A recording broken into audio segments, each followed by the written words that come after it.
Reservation हटाओ आंदोलन। Cockroach जनता party की तरह ही सोशल मीडिया पर एक पेज बना, सपोर्ट बेस बढ़ा और 21 अगस्त को जंतर मंतर पर आरएचए के बैनर तले प्रदर्शन भी हुआ।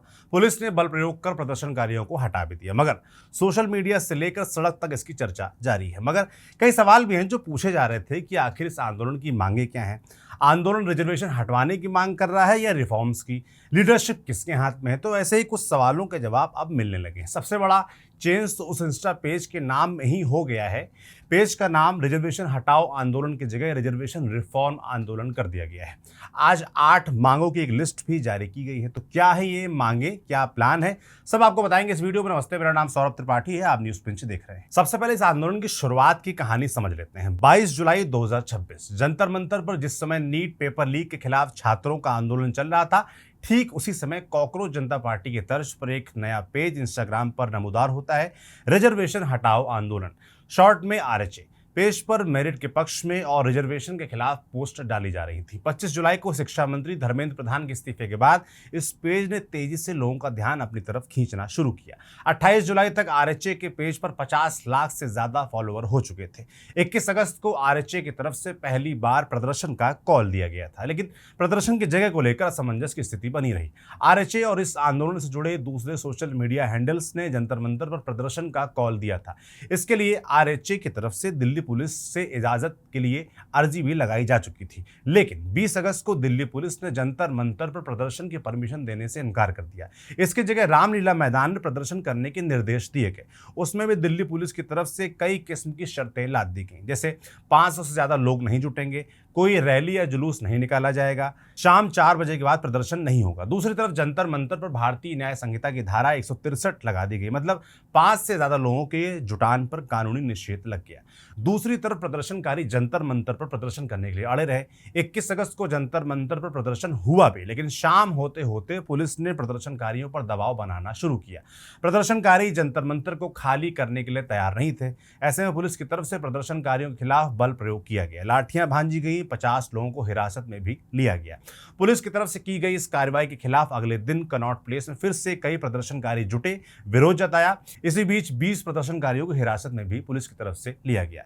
सोशल मीडिया पर रिजर्वेशन रिफॉर्म आंदोलन को लेकर भी कई सवाल इस बीच उठने लगे। कहा गया है कि इस आंदोलन की मांगे स्पष्ट नहीं है। प्रदर्शनकारी रिजर्वेशन रिफॉर्म्स की बात कर रहे हैं, दूसरी तरफ जिस हैंडल ने प्रदर्शन का कॉल दिया था उसका नाम रिजर्वेशन हटाओ आंदोलन है।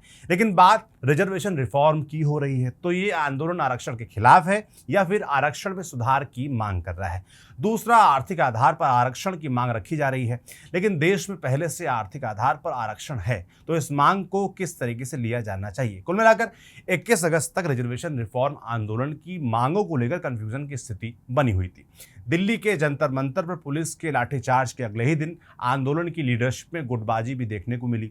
इस आंदोलन से जुड़े हर्ष दुबे 22 अगस्त के रोज उत्तर प्रदेश के डिप्टी सीएम ब्रजेश पाठक के साथ ज्वाइंट प्रेस कॉन्फ्रेंस करते हुए दिखाई दिए। आंदोलनकारियों के एक हिस्से ने हर्ष दुबे के इस कदम के खिलाफ अपनी नाराजगी भी जाहिर की। इस बीच आंदोलन की मांगों को लेकर एक स्पष्टता बनाने के लिए आंदोलन से जुड़े कुछ प्रतिनिधियों ने एक मीटिंग की। इसके बाद 8 मांगों वाला मांग पत्र जारी किया गया है। सोशल मीडिया एक्स पर अनुराधा तिवारी के अकाउंट से जारी किए गए इस मांग पत्र के मुख्य बिंदु भी आपको समझा देते हैं। पहला बिंदु है कि सामान्य वर्ग के लिए एक राष्ट्रीय आयोग बनाया जाए। इस national commission for general category के मुख्य रूप से 4 काम बताए गए हैं। पहला, कास्ट बेस्ड रिजर्वेशन को समय के साथ खत्म करना और आर्थिक आधार पर रिजर्वेशन देने की दिशा में काम करना। दूसरा, ईडब्ल्यूएस कैटेगरी के छात्रों को एससी एसटी छात्रों को मिलने वाले लाभ दिलवाना। तीसरा, जनरल कैटेगरी के लोगों को सरकारी वेलफेयर स्कीम में शामिल करवाना। चौथा, ये कमीशन जनरल कैटेगरी के साथ हो रहे भेदभाव, शिकायत और पॉलिसी से जुड़े मुद्दों को एड्रेस करेगा। इस आंदोलन की दूसरी मांग है कि एससी एसटी कैटेगरी में क्रीमी लेयर का प्रावधान किया जाए। इस मामले में सुप्रीम कोर्ट में पहले से सुनवाई चल रही है। 6 अगस्त को सरकार की तरफ से दायर हलफनामे में यह साफ कहा गया है कि एससी एसटी कैटेगरी में क्रीमी लेयर लागू नहीं किया जा सकता। इस आंदोलन की तीसरी मांग है कि एक परिवार को एक बार रिजर्वेशन का प्रावधान, मतलब एक परिवार से एक ही व्यक्ति आरक्षण का लाभ ले सकता है, ताकि आरक्षण का लाभ हर जरूरतमंद तक पहुंच सके। चौथी मांग मिनिमम क्वालिफिकेशन की है। आंदोलनकारियों का कहना है कि एससी एसटी कैटेगरी के लिए मिनिमम क्वालिफिकेशन तय किया जाए। आंदोलनकारियों की मांग है कि अगर आरक्षित वर्ग के उम्मीदवार मिनिमम क्वालिफिकेशन नहीं पूरा कर पा रहे हैं तो उन आरक्षित सीटों को ओपन कैटेगरी में खोला जाए। 5वीं मांग हिस्टोरिकल रिव्यू और सनसेट क्लॉज की है। आंदोलनकारियों की मांग है कि आरक्षण पर संसद में एक व्हाइट पेपर या श्वेत पत्र लाया जाए।